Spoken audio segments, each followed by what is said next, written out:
So let's concentrate on the board. And the first question of the day, Sri Jatin Goswami received several honors for his contribution. Several honor मतलब बहुत सारे prize जो है इनको मिले हैं, और आपको बताना है कि बेसिकली किस फील्ड में इनको ये सारे प्राइज मिले हैं श्री जतिन गोस्वामी को। ठीक है, श्री जतिन गोस्वामी को किस फील्ड में बहुत सारे अवार्ड्स जो हैं वो मिल चुके हैं। आपके सामने चार ऑप्शंस हैं, Bharatanatyam dance, Kathak dance, Sattriya dance या मणिपुर डांस। तो आपने स्टैटिक जीके के अंतर्गत डांसेस के क्लासेस को किया होगा, और अगर आपने अच्छे से उस क्लासेस को किया होगा तो उसमें कुछ पर्सनालिटीज़ वाले क्वेश्चन जो हैं आपने जरूर किए होंगे। तो उसी पर्सनालिटी से एक क्वेश्चन है कि जो जतिन गोस्वामी हैं इनको उनके योगदान के लिए किस फील्ड में बहुत सारे जो अवार्ड है वो मिल चुके हैं। तो उनका जो योगदान था वो किस फील्ड का था ये आपको बताना है। क्या हो जाएगा right answer? So the right answer of this question is Sattriya dance. ठीक है, Sattriya dance is the right answer. Clear है, समझ में आ रही है? तो ऐसे पर्सनालिटी वाले क्वेश्चन आपसे हमेशा पूछे जाते हैं। So please remember Jatin Goswami related to Sattriya dance. ठीक है, आइए नेक्स्ट क्वेश्चन लेते हैं। द नेक्स्ट क्वेश्चन क्या कहता है कि the Nobel prize for physics, आप जानते हैं हर एक साल नोबेल प्राइज दिया जाता है, और भौतिकी का प्राइज जो 2022 का है has been given in the field of, मतलब किस चीज़ की रिसर्च के लिए, किस फील्ड में उस तरह के जो रिसर्च वर्क किए गए हैं जिसके कारण नोबेल प्राइज दिया गया है। तो आपको अभी क्या आइडेंटिफाई करना है, देखिए नोबेल प्राइज वाले में कौन कौन से विनर हैं, वो विनर्स के नाम बहुत ज़्यादा इंपॉर्टेंट है। विनर्स का जो नाम है वो बहुत इंपॉर्टेंट है। उसके बाद जो इंपॉर्टेंट है वो है फील्ड, किस फील्ड में कौन सा अवार्ड मिला है। तो आपको यहाँ पता होना चाहिए कि ये जो फिजिक्स का नोबेल जो मिला है उसके विनर का नाम भी और किस फील्ड में मिला है। तो यहाँ देखिए ये चार फील्ड दिए गए हैं, और आपको बताना है कि 2022 वाला जो अवार्ड है जिस फील्ड में दिया गया है वो कौन सा फील्ड है। ठीक है, atomic science, nuclear physics, gravitational force या क्वांटम मैकेनिक्स। क्या हो जाएगा इसका right answer? So the right answer of this question is quantum mechanics. ठीक है, quantum mechanics is the right answer. Clear है, याद रहेगा? ठीक है, बहुत आसान है। तो प्लीज़ जितने भी विनर्स हैं नोबेल प्राइज़ के, वो फिजिक्स के हों, केमिस्ट्री के हो, आपका बायोलॉजी वाले हो या मेडिकल वाले हों, वो सेम अवार्ड है वो, या लिटरेचर में किसको मिला है, पीस का किसको मिला है, तो ये सब चीज़ें आपको बिल्कुल याद रखनी है। और केवल नोबेल प्राइज़ नहीं, बाकी जो बुकर प्राइजेस होते हैं, मैन बुकर प्राइजेस होते हैं, ये सभी बहुत इंपॉर्टेंट है। इंदिरा गांधी पीस प्राइज है, ये सब बहुत ही महत्वपूर्ण आपके अवार्ड्स हैं, इनको प्लीज़ आप लोग याद रखिएगा। चलिए चलते हैं नेक्स्ट क्वेश्चन पे और देखते हैं कि नेक्स्ट क्वेश्चन में हमसे क्या पूछा गया। Who among the following launched Toyota's pilot project. ठीक है, टोयोटा का एक पायलट प्रोजेक्ट है on flexi fuel strong hybrid electric vehicles, on flexi fuel strong hybrid electric vehicles in October 2022। निम्नलिखित में से किसने अक्टूबर 2022 में flexi fuel strong hybrid electronic vehicles जो है पे टोयोटा का पायलट प्रोजेक्ट है उसको लॉन्च किया है? चार नाम आपके सामने हैं, अमित शाह, नितिन गडकरी, पीयूष गोयल और नरेंद्र सिंह तोमर। ठीक है, बहुत आसान क्वेश्चन है। आप जानते हैं कि रोड मंत्री कौन है, आप ये भी जानते हैं कि इस क्षेत्र में बहुत जो एक्टिव लोग होते हैं उसमें से एक हैं हमारे मंत्री नितिन गडकरी, और इन्होंने ही इस प्रोजेक्ट को स्टार्ट किया है। इनके द्वारा बहुत सारे हाईवेज इस तरह के बनाए गए हैं जो आप जानते हैं कि बहुत मतलब बहुत ही उम्दा किस्म के रोड है वो बनाए जा रहे हैं, और कहीं भी कोई भी माल प्रैक्टिस होता है उसको लेके भी ये बहुत एक्टिव होते हैं। सो क्या हो जाएगा राइट आंसर इसका? इसका राइट आंसर हो जाएगा नितिन गडकरी। ठीक है, नितिन गडकरी जो है इसका राइट आंसर हो जाएगा। Yes, let's move to next question. Nitin Gadkari इसका आंसर हो गया। So the first English factory was set up on the banks of, first English factory was set up on the banks of which river. ठीक है, पहली English factory जो है 1651 में set हुई थी, और किस नदी के तट पे इसको स्थापित किया गया था, ये प्रश्न आपसे पूछा जा रहा है। चार ऑप्शंस आपके सामने हैं, सोन, यमुना, गंगा या हुगली। सोन, यमुना, गंगा या हुगली, किस स्टेशन के तट पे फर्स्ट इंग्लिश फैक्ट्री है उसका स्थापना हुआ था, उसको एस्टेब्लिश किया गया था? तो इसका जो राइट आंसर है वो क्या हो जाएगा? वो हो जाएगा आपका हुगली। ठीक है, Hooghly is the right answer. Okay, so which of the following is not one of the objectives of NITI Aayog. ठीक है, नीति आयोग का इनमें से कौन सा एक ऑब्जेक्टिव है वो नहीं है, आपको बताना है कौन सा इसमें से उद्देश्य है जो एक नीति आयोग का नहीं है। नीति आयोग के बारे में आप जानते हैं, it is the highest level of body which do plannings in India. ठीक है, प्लानिंग कमीशन को रिप्लेस करके इसका गठन हुआ था 2015 में। ठीक है, सो आइए पढ़ते हैं और देखते हैं कि कौन सा इसमें से इसका उद्देश्य नहीं है। To develop mechanism to formulate credible plans at the village level, okay, to design and print new currency notes and to bring them in circulation, to pay special attention to the sections of our society that may be at risk of not benefiting adequately from economic progress, या to evolve a shared vision of national development of priorities। ठीक है, सो बिल्कुल इसका जो simple answer है, आप सभी जानते हैं कि ये जो नोट वाले काम है, ये काम जो है प्रिंट का, करेंसी का, ये नीति आयोग का नहीं बल्कि किसका है, ये है आरबीआई का। तो इसका जो राइट आंसर हो जाएगा वो है बी, क्योंकि ये जो है इसका एक ऑब्जेक्टिव नहीं है। ठीक है, समझ गए। तो जो नोट का जो भी रिलेटेड है, जो भी नोट के प्रिंटिंग से हो, डिज़ाइन से हो, ये सारे जो कार्य है वो आरबीआई के हैं। और इसके अलावा जो डेवलपमेंटल काम है वो उसके लिए नीति आयोग एक्टिव रहता है। तो ए सी डी जो है इसके सही में ऑब्जेक्टिव्स हैं। ठीक है, so let's move to next question. देखते हैं अपने अगले प्रश्न में आज हमसे क्या पूछा गया। Okay, so when was the treaty of Purandar, Purandar की संधि है उस पर साइन कब हुआ था, शिवाजी एंड जयसिंह वन के बीच में। ठीक है, when was the treaty of Purandar signed between Shivaji and Jai Singh. ठीक है, तो एक चीज तो पता चल गया कि जो ट्रीटी है ये शिवाजी और जयसिंह के बीच में हुआ था। ठीक है, जयसिंह प्रथम और शिवाजी के बीच में ये ट्रीटी साइन हुआ था। पुरबंदर की संधि ये किस साल साइन हुआ था ये आपको बताना है। किस साल साइन हुआ था ये आपको बताना है, जल्दी से बताइए किस साल ये ट्रीटी साइन हुआ था। Yes, the right answer is 1665। ठीक है, 1665 में पुरंदर की संधि साइन हुई थी जयसिंह और जो है आपके शिवाजी उनके बीच में। और जयसिंह प्रथम है, ये ध्यान रखिएगा, ये जयसिंह प्रथम की बात हो रही है यहाँ पे। ठीक है, तो इसके लिए भी कंफ्यूज नहीं होना है, जयसिंह प्रथम द्वितीय कुछ दे दे तो वहाँ आपको कंफ्यूज नहीं होना। तो जयसिंह फर्स्ट एंड शिवाजी के बीच में 1665 में ट्रीटी साइन हुई थी। क्लियर है? Okay, let's move to next question. तो जो नेक्स्ट क्वेश्चन है वो क्या कह रहा है कि विच of the following was the host of ICC Under-19 cricket world cup 2022। मैंने आपको बताया था कि आपके जितने भी इंपॉर्टेंट टूर्नामेंट्स हैं उसके जो वेन्यू से रिलेटेड क्वेश्चन जो हैं आपके एग्जाम में निश्चित आएंगे। तो प्लीज़ ऐसे प्रश्नों को आप नज़र अनदेखा ना करें, इसको बहुत अच्छे से आप रिवाइज करें, बार बार पढ़ें। एक पेज पे भी अगर आप लिख लोगे तो 4-5 क्वेश्चन आपके आसानी से निकल जाएंगे। सो क्या हो जाएगा answer? Bangladesh, Australia, West Indies या India? Bangladesh, Australia, West Indies या India? Yes, what would be the correct answer? Yes, the right answer is West Indies. ठीक है, वेस्ट इंडीज में हुआ था अंडर-19 2022 का क्रिकेट वर्ल्ड कप। क्लियर है? ओके, तो अगला प्रश्न देखते हैं। Which of the following country has been reelected as a president of international solar alliance in October 2022? Yes, अंतर्राष्ट्रीय सोलर अलायंस में आप जानते हैं इंडिया का बहुत बड़ा कंट्रीब्यूशन है और कहीं ना कहीं इंडिया के ही दम पे ये चल रहा है और इंडिया ने ही इसको स्टार्ट किया है। ठीक है, सो किस देश को फिर से पुनः निर्वाचित कर दिया गया? क्या? अंतर्राष्ट्रीय सौर गठबंधन जो है उसका अध्यक्ष। ठीक है, प्रेसिडेंट इलेक्ट किया गया है और ये जो कंट्री है वो है इंडिया। ठीक है, इंडिया को भी फिर से, पहले भी इंडिया था और इंडिया को दोबारा इसका अध्यक्ष बना दिया गया है। ठीक है, क्लियर है? Okay, so which of the following is a tributary of Indus? ठीक है, विच of the following is a tributary of Indus? ये बहुत इंपॉर्टेंट क्वेश्चन है। जितने भी महत्वपूर्ण नदियां हैं उन सारे के जो ट्रिब्यूटरीज हैं, मतलब जो सहायक नदियां हैं, उन सबको आपको याद रखना पड़ेगा क्योंकि उससे क्वेश्चन जो है आपके एग्जाम में मिलेंगे। वो इंडस हो, ब्रह्मपुत्रा हो, गंगा हो, यमुना हो, सतलज हो, तो ये सब जो इंपॉर्टेंट रिवर्स हैं उससे क्वेश्चन आते हैं। तो पूछ रहा है कि इंडस का इन सब में से ट्रिब्यूटरी जो है वो कौन है, आपको बताना है। इनमें से इंडस का ट्रिब्यूटरी जो है वो क्या है? वो है जास्कर। ठीक है, जास्कर जो है it is a tributary of Indus. Clear है? कोई दिक्कत नहीं? Okay, let's move to next question. Chhau dance बहुत इंपॉर्टेंट नृत्य है ये और आपने इसको बहुत अच्छे से पढ़ा होगा। छऊ डांस भारत के किस क्षेत्र में एक प्रसिद्ध नृत्य है? Which region of India? Bharat के किस क्षेत्र में ये एक बहुत ही प्रसिद्ध डांस है, आपको बताना है।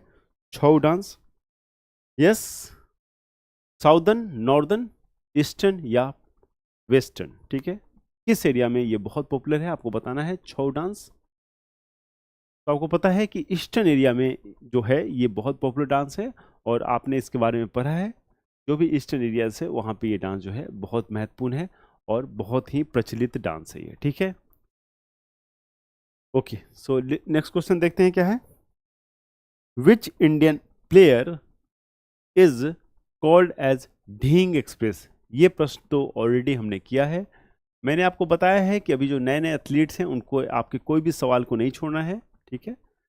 बताइए किस भारतीय खिलाड़ी को ढींग एक्सप्रेस के भी नाम से जाना जाता है, क्योंकि वहां पे एक ढींग एक्सप्रेस चलता है और बहुत तेज है। तो आपको बताना है कि इसको एक ढींग एक्सप्रेस के नाम से हम जानते हैं। Yes, which of the following is known as Dhing Express? Dutee Chand, PT Usha, Neeraj Chopra and Hima Das. Yes, so the right answer is Hima Das, ठीक है। Hima Das, and she won a gold medal in IAF championship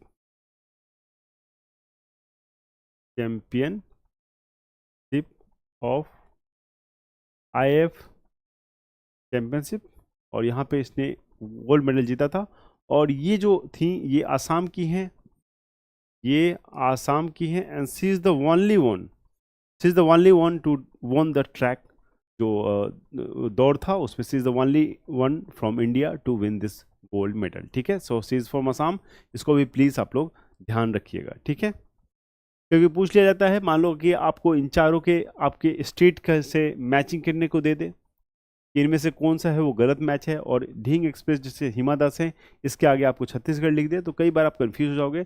इसलिए किस स्टेट से कौन आता है ये भी ध्यान आपको रखना बहुत जरूरी है। ओके, तो विच among the following states host 9th world Ayurveda Congress? 9th world Ayurveda Congress and आरोग्य एक्सपो इन दिसंबर 2022। इन दिसंबर 2022 निम्नलिखित में से किस राज्य में दिसंबर 2022 में 9वीं विश्व आयुर्वेदिक कांग्रेस और आरोग्य एक्सपो की मेजबानी की थी? ये आपको बताना है। यस, वेस्ट बंगाल, गोवा, महाराष्ट्र या Rajasthan. The 9th world Ayurveda, ठीक है। तो ऐसे जब भी मीटिंग होते हैं, समिट्स होते हैं, तो ये भी बहुत महत्वपूर्ण है और इससे भी प्रश्न बहुत सारे निकल के आते हैं। आई होप आप चीज़ों को समझ रहे होंगे। प्लीज़ ऐसे प्रश्नों को कभी भी नेग्लेक्ट ना करें, इससे जो प्रश्न है आपको हमेशा देखने को मिलेगा। तो इसका जो राइट आंसर है वो हो जाएगा Goa. Goa is the right answer, ठीक है, क्लियर है। Okay, so who among the following wrote the bench? Yes, the bench के लेखक कौन है आपको बताना है। अमिताभ घोष, मेघान मार्केल, काल्की कोचलिन या Sameer Soni. Yes, who among the following has written the book the bench? बहुत आसान है, इसका आंसर जो है वो है मेघन मार्केल, और ये इंपॉर्टेंट बुक है क्योंकि काफ़ी पॉपुलर बुक रही है मेघन मार्केल की। तो प्लीज़ ऐसे क्वेश्चंस को भी मैंने आपको बताया है। हमने एक क्वेश्चन किया था the universe of automate happiness, ऐसा एक बुक था अरुंधति रॉय का, तो वो भी अरुंधति रॉय अपने आप में एक बहुत इंपॉर्टेंट राइटर है। अमिताभ घोष हो गए, ये लोग बहुत इंपॉर्टेंट राइटर हैं। तो इनके जो भी इंपॉर्टेंट बुक्स हैं जो आपको एग्जाम के दौरान बहुत सारे लास्ट ईयर के पेपर्स में देखने को मिलेंगे, तो उनको आपको बिल्कुल नहीं छोड़ना है, ठीक है। तो उनको अच्छे से कवर करना है। Okay, let's move to next question. अगले प्रश्न की तरफ चलते हैं। What is the pH of normal milk? ठीक है, सामान्य जो दूध होता है उसका पीएच कितना होता है आपको बताना है। जल्दी से बताइए, ये सब बहुत ही आसान क्वेश्चन है, आपको तुरंत इसका आंसर बताना चाहिए। Yes, these are very important question और बहुत सिंपल क्वेश्चन है। जब भी आप साइंस के फैक्ट फिगर पढ़ते हो बायोलॉजी वाले सेक्शन में, तो ये सब आपको तुरंत बहुत जल्दी देखने को मिलता है। तो जो मिल्क का पीएच वैल्यू होता है वो क्या होता है? वो है 6.7 से लेके 6.9 तक, ठीक है। नेक्स्ट क्वेश्चन लेते हैं। In which of the following articles of Indian Constitution? In which of the following articles of the Indian Constitution is the procedure for the impeachment of the President of India mentioned? Okay, very good. ये प्रश्न तो आपको बिल्कुल बताना पड़ेगा। मैंने आपको पढ़ाया है प्रश्न वाले चैप्टर में क्या प्रोसीजर्स हैं इम्पीच करने के, कौन कौन से आर्टिकल से जो इम्पीचमेंट अथॉरिटी है वो एम्पावर होता है, हमारे पार्लियामेंट की जो अथॉरिटी है वो इम्पीच कर सकते हैं, कितने दिन का नोटिस देना है, ये सारी चीज़ें मैंने आपको पढ़ाई है। जल्दी से बताइए कौन सा आर्टिकल है, 60, 59, 62 या 61? यस, जल्दी से बताइए क्या होगा इसका right answer.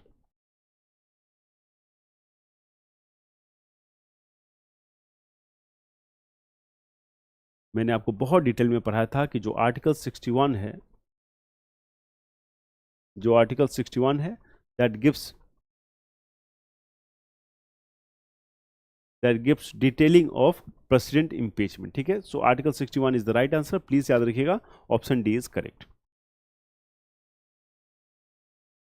Okay, so next question, which of the following is a calculated by which of the following is calculated by dividing the nominal GDP in given year by the real GDP for the same year and multiply into by 100? ठीक है, क्या कहता है कि nominal GDP का division जो होगा वो रियल जीडीपी से होगा, इसको मल्टीप्लाई किससे करना है, उसको 100 से करना है, और उसको क्या कहते हैं, yes, disposable income, GDP deflator, real income या पर कैपिटा इनकम, क्या कहते हैं, इन चारों में से क्या हो जाएगा सही उत्तर और सही answer, disposable income, GDP deflator, real income या पर कैपिटा इनकम। तो इकोनॉमी के कॉन्सेप्ट्स वाले सेक्शन में हमने ये पढ़ा है, और आगे भी बहुत सारे कॉन्सेप्ट्स हैं, उसको हम लोग करेंगे। आई होप आप चीज़ों को समझ पाएंगे। सो इसका जो राइट आंसर है वो है b, GDP deflator. B, GDP deflator is the right answer. ठीक है, क्लियर है? ठीक है, आइए चलते हैं नेक्स्ट क्वेश्चन पे। Which among the following will host मतलब ये होस्ट होगा the international cricket council women's T20 world cup of 2024। निम्नलिखित में से कौन अंतर्राष्ट्रीय क्रिकेट परिषद महिला T20 विश्व कप 2024 की मेजबानी करेगा, ये आपको बताना है। बांग्लादेश, इंडिया, श्रीलंका या इंग्लैंड। ठीक है, बांग्लादेश, इंडिया, श्रीलंका, इंग्लैंड। सो मैंने आपको पहले भी बोला है कि जो भी टूर्नामेंट्स इंटरनेशनल लेवल के हैं जो हो रहे हैं वो कहाँ पे हुए हैं, उसका वेन्यू कौन सा था, और जो भविष्य में अगले 2-3 साल तक के होने वाले हैं उनका भी वेन्यू कहाँ होगा, वो भी आपको निश्चित याद रखना है। खास करके जो वर्ल्ड कप हैं वुमेन के हो गए, मेल वाला हो गया, उसके बाद जो IPL वगैरह हो गया, तो इन सब जो फैक्ट्स हैं इसको आपको बिल्कुल याद रखना चाहिए, क्योंकि इससे क्वेश्चन आता है। और इसका जो आंसर है वो है बांग्लादेश। ठीक है, इसका जो आंसर है वो है आपका Bangladesh. Let's move to next question, अपने अगले प्रश्न की तरफ चलते हैं। Which of the following earthquake waves are surface waves. ठीक है, मतलब निम्नलिखित में से कौन सी भूकंपीय तरंगे जो हैं पृष्ठीय तरंगे हैं, मतलब सरफेस पे मूव करती हैं। ये जो सरफेस है यहां मूव करती है, यस, इस सरफेस पे मूव करती है। तो इनमें से कौन सा वेव्स है, P waves, L waves, S waves और M वेव्स। ठीक है, लॉन्गिट्यूडिनल वेव्स होते हैं, ये बहुत डेंजरस वेव्स होते हैं। और मैं बताना, इस जो जितने भी वेव्स होते हैं उसमें जो मोस्ट डेंजरस वेव्स के कैटेगरी में आते हैं एल वेव्स। ठीक है, तो right answer is L waves. और इसको आप कैसे याद रखते हैं, लव वेव्स के बारे में आप जानते हैं, लव वेव्स से खतरनाक कोई चीज़ नहीं होता है। सो लव वेव्स ऐसे आप याद कर सकते हैं कि लव वेव्स है दैट आर मोस्ट डेंजरस, तो the L waves which are most dangerous longitudinal waves and waves which on the surface. ठीक है, क्लियर है? कभी कभी याद करना पड़ता है ऐसी चीज़ों को, क्योंकि चीज़ें याद कैसे रहेंगी फिर आपको। Okay, so which among the following alloys, alloy पे क्वेश्चन आया है, is made up of copper and zinc. ठीक है, कॉपर एंड जिंक के से बना हुआ एलॉय है, बताना है कि इसका ऑप्शन क्या होगा। निम्नलिखित में से कौन सी मिश्र धातु है तांबे और जस्ते से बनी हुई है, मोनल मेटल, मैग्नेलियम, रोल्ड गोल्ड या डच मेटल। यस, मोनल धातु, मैग्नेलियम, रोल्ड गोल्ड या डच धातु, क्या होगा इसका राइट आंसर। निम्नलिखित में से कौन सी मिश्रित धातु तांबे और जस्ते से बनी हुई है, तो इसका जो राइट आंसर है क्या होगा, इसका राइट आंसर है डच धातु, मतलब डच मेटल। ठीक है, Dutch metal is the right answer. Clear है? ओके,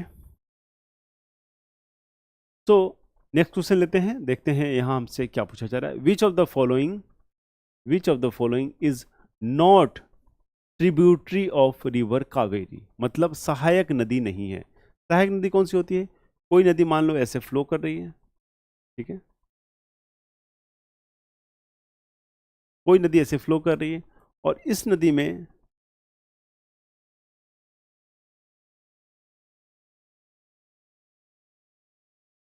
और इस नदी में मान लेते हैं कि यहाँ से आके कोई नदी ऐसे ऐसे फ्लो कर रही है, ठीक है,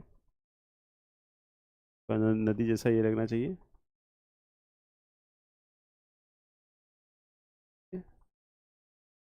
कोई नदी जो है वो ऐसे फ्लो कर रही है मान लेते हैं,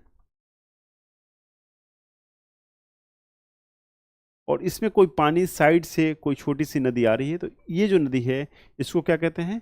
इसको कहते हैं हम ट्रिब्यूटरी, इसको कहते हैं हम ट्रिब्यूटरी, हाँ ट्रिब्यूटरी रिवर कहते हैं इसको, ठीक है, या आप इनको सहायक नदी भी कह सकते हैं हिंदी में। तो आपको अब क्वेश्चन क्या पूछ रहा है? क्वेश्चन पूछ रहा है कि इसमें कावेरी का ट्रिब्यूटरी इसमें से कौन एक नहीं है। मतलब यहाँ जो 3 रिवर हैं वो तो कावेरी के ट्रिब्यूटरी हैं, लेकिन एक जो है वो इसमें से नहीं है। तो इसका आंसर क्या हो जाएगा? इसका आंसर है मूसी, ठीक है, मूसी, ठीक है, इसका हो जाएगा मूसी। कावेरी है मान लेते हैं, तो ये जो तीनों हैं ये इसके ट्रिब्यूटरीज हैं, मतलब ठीक है, ये आप मान सकते हैं कि इसके ट्रिब्यूटरीज हैं। ये आप लोग ध्यान रखिएगा, okay. Which among the following glaciers is not located in Jammu and Kashmir? ठीक है, क्या कह रहा है कि इसमें से कौन सा ग्लेशियर है वो जम्मू एंड कश्मीर में लोकेटेड नहीं है, not located in Jammu and Kashmir. मतलब इसमें से 3 ग्लेशियर हैं जो लोकेटेड हैं और एक जो ग्लेशियर है वो जम्मू एंड कश्मीर से लोकेटेड नहीं है। मैं आपको 10 सेकंड्स देता हूं, जल्दी से आंसर बताइए। यस, क्या हो जाएगा इसका राइट आंसर? इसका आंसर हो जाएगा मिलम ग्लेशियर, ठीक है, मिलम ग्लेशियर। और ये है कहाँ? जब जम्मू एंड कश्मीर नहीं है तो ये आपका है उत्तराखंड में, ये आपका है उत्तराखंड में, ठीक है, जम्मू एंड कश्मीर का नहीं है, ये आपका है उत्तराखंड का, ठीक है। Let's move to next question. तो in which of the following का ऑप्शन है, किस तरह के नेटवर्क की बात हो रही है? All nodes are connected to a single communication line. Single communication line से सारे नोड्स जो होते हैं वो कनेक्टेड होते हैं। All nodes are connected to single communication line and share it for all their communication needs. आपको बताना है कि इस फिल इन द ब्लैंक्स में क्या भरा जाएगा, किसकी बातें हो रही हैं यहाँ पे? रिंग, कंप्लीटली कनेक्टेड, स्टार या मल्टी एक्सेस बस। सो इन अगर क्या किस तरह के नेटवर्क की बात हो रही है जिसमें सारे जो नोड्स होते हैं वो कनेक्टेड होते हैं किससे? एक सिंगल कम्युनिकेशन लाइन से and share it for the all their communication needs. Yes, क्या हो जाएगा इसका राइट आंसर? इसका जो राइट आंसर है वो हो जाएगा आपका मल्टी एक्सेस बस, ठीक है, मल्टी एक्सेस बस जो है इसका राइट आंसर हो जाएगा, ठीक है। So in a multi access bus network all nodes are connected, और जो सिंगल कम्युनिकेशन होता है and share it for their all communication needs, ठीक है, क्लियर है? Okay, so let's move to next question. So in if unemployment continues for long term in a country it is called। मैंने आपको पहले ही बताया था, अभी हमने पढ़ाई की थी तो उस क्लास में हमने देखा था, मैंने आपको एक मेडिकल का एग्जांपल दिया था कि जब भी आपको कोई बीमारी होती है, जब वो बीमारी कंटिन्यू हो जाता है, लंबा चलता है, तो उसको हम लोग क्या कहते हैं? उसको हम लोग कहते हैं क्रॉनिक,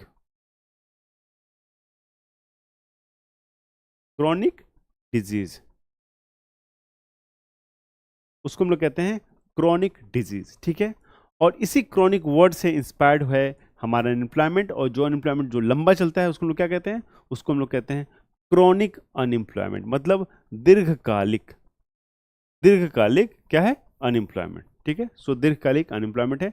इसके अलावा और भी अनएम्प्लॉयमेंट हमने डिस्कस किया था। डिस्गाइज अनएम्प्लॉयमेंट एक बहुत इंपॉर्टेंट था, स्ट्रक्चरल एम्प्लॉयमेंट एक बहुत इंपॉर्टेंट था। तो ये सब जो सारे टर्म हमने आपको पहले बताए हैं, प्लीज उसको याद रखिएगा, क्योंकि these questions can be asked, ठीक है, ऐसे प्रश्न जो है आपसे पूछे जा सकते हैं। तो let's move to next question, अपने अगले प्रश्न की तरफ चलते हैं। तो क्या कहते हैं यहाँ पे? Silicon dioxide is found mostly in which of the following countries? Which of the following, not countries, in which of the following. तो सिलिकॉन डाइऑक्साइड जानते हैं आप, इसके बारे में पढ़ा है आपने? सिलिकॉन डाइऑक्साइड के बारे में साइंस में आपने पढ़ा होगा। तो silicon dioxide is found mostly in which of the following, कहाँ पे और किस में पाया जाता है? 4 ऑप्शन है, बालू में, चीनी में, नमक में, या बुझा हुआ चूना में। यस, सिलिकॉन जो डाइऑक्साइड है कहाँ पाया जाता है? बालू में, चीनी में, नमक में या बुझा हुआ चूना में? Yes, what would be the right answer? तो silicon dioxide is very popular. It is found in sand. It is found in sand. Clear है? It is found in sand. I hope कि आपको चीजें समझ में आ गई होंगी अच्छे से. तो let's move to next question. Yes, क्या कहता है? अगला सवाल देखते हैं हम लोग. इसमें कह रहा है कि आपका जो IBM 360 है was developed in which of the following generation of computers? जो IBM 360 है ये डेवलप हुआ और किस जनरेशन के कंप्यूटर में डेवलप हुआ आपको बताना है. सेकंड, फर्स्ट, थर्ड या फोर्थ. ये बहुत आसान क्वेश्चन है. आप सभी लोग कंप्यूटर यूज करते हैं. जल्दी से बताइए क्या होगा इसका राइट आंसर. यस, IBM 360 बहुत ही आसान क्वेश्चन है, आपको पता होना चाहिए. और ये क्वेश्चन कई बार मैंने देखा है कि आपके अलग अलग एग्जाम में ये पूछे गए हैं ये क्वेश्चन. Yes, IBM 360. सो IBM 360 का आंसर जल्दी से बताइए क्या हो जाएगा. Yes, it is found in third generation. It is found in third generation. Clear है? तो आज के जो 25 क्वेश्चन हैं वो हमारे हो चुके हैं. आई होप कि आप चीज़ों को समझ रहे हैं कि किस तरह के प्रश्न आ रहे हैं और जितने भी प्रश्न हैं कितने खूबसूरत प्रश्न आपसे TCS पूछ रहा है. मुझे पूरी आशा है कि आप चीज़ों को अच्छे से समझ के इसको अच्छे से कवर कर रहे होंगे. मैं आपके साथ हमेशा बना हुआ हूँ. प्लीज़ बहुत मेहनत कीजिए क्योंकि आप मेहनत नहीं करोगे तो मैं अपनी तरफ से कितना भी मेहनत करूंगा मैं चीज़ों आपके लिए 100% नहीं कर सकता हूं.